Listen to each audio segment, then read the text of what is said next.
Speaking about people that are changing the world, you've recently spent a lot of time with Bill Gates. I did. This was an interview we did here at the studio. I also went out to see him last week for a 60 Minutes profile we're doing, and we're also going to be going to Africa. But he remains chairman of Microsoft. He stepped back from the day-to-day role that he had nearly 5 years ago. He and his wife, Melinda, now run the world's largest charity, which hopes to wipe out polio, eradicate polio by 2018. I spoke with him about the importance of measuring success in everything he does. Tell me this, the divisions in your life, which we've talked about before, chairman of Microsoft, along with Melinda running the Bill and Melinda Gates Foundation, there's a third thing. What's the third thing? All the catch-all for the rest of the things you do. Well, innovation is what I love to work on. And so I'm spending time on energy innovation because we need cheap energy, we need clean energy. I'm creating a new high school course because I think science and history can be brought together and made more interesting. Often the money that lets you do the innovation is what's missing, and I'm lucky enough to have capital to, whether it's a new nuclear reactor or cheap solar, I can back some wild ideas. So I put time into that, and it lets me learn a lot of science, work with brilliant people.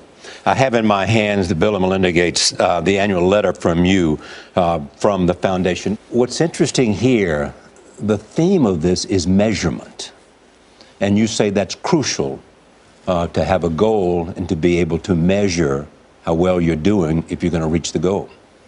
Right. It's been stunning to me in the last year that the places we've done well are where we'll go in and really be able to see what's going on. And for example, if you want to get 90% of the kids vaccinated, then you better know within a month for this area, is it working? And if it's working really well, what are they doing right? Why is it working here and not here?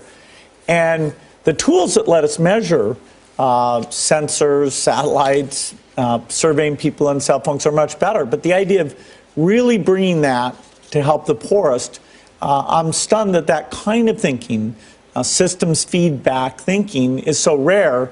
And so I wanted to highlight that we have seen it work, and now we need to apply it a lot more than ever before. Looking at technology, and let me talk about Microsoft first. You're the chairman of the company. I am. Steve Ballmer's the CEO of the company. Are you happy with his performance? Well, he and I are two of the most self-critical people I know, that's why I'm asking. you can imagine. And there were a lot of amazing things that Steve's leadership got done with the company last year. Windows 8 is key to the future, the Surface computer, Bing people are seeing as a better search product, Xbox. Yeah, but I mean, is it enough? No, he and I are not satisfied that in terms of breakthrough things that we're doing everything possible. Well, every time you see an article about Microsoft, it's not so much about the success of Surface or Bing or one thing or the other. It is about what happened at Microsoft or 5 things that you ought to do to Microsoft. When you see all this stuff, what do you think? No, we appreciate the advice. No, there's a lot of things like cell phones where we didn't get out in the lead very early. Why not? Did you just miss that? Oh, that's too complicated. Okay, but did you miss the cell phone? Did you miss search? No, we didn't miss cell phones. Did you? We didn't miss cell phones, but the way that we went about it didn't allow us to get the leadership. So it's clearly a mistake. There's a lot of analysis of sleep today. Do you sleep much?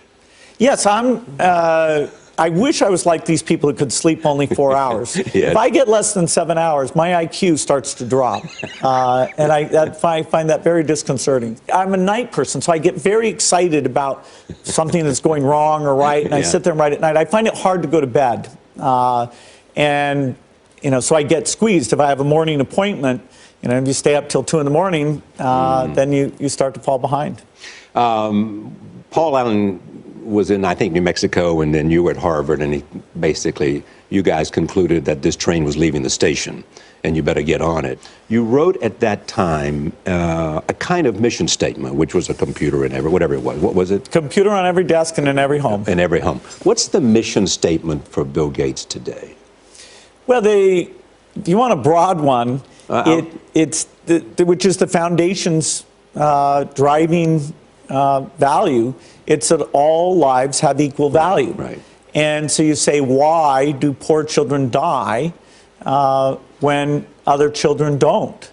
Why do some people have enough nutrition or reasonable toilets and other people don't? So those basic needs that through innovation, actually it's very affordable to bring them, to bring them to everyone. Bill Gates was a hard-driving CEO, and then he's evolved now, chairman of Microsoft. But they're with Melinda. It's a great They're a team, yeah. They're very much a team. Yeah. You know, they want to eradicate polio and all those kinds of things in the health area as well as in education. But what's interesting about him is that he emails every night from about 10 to 11. He reads 2 hours every night. You know, the kids are there. They've changed his life.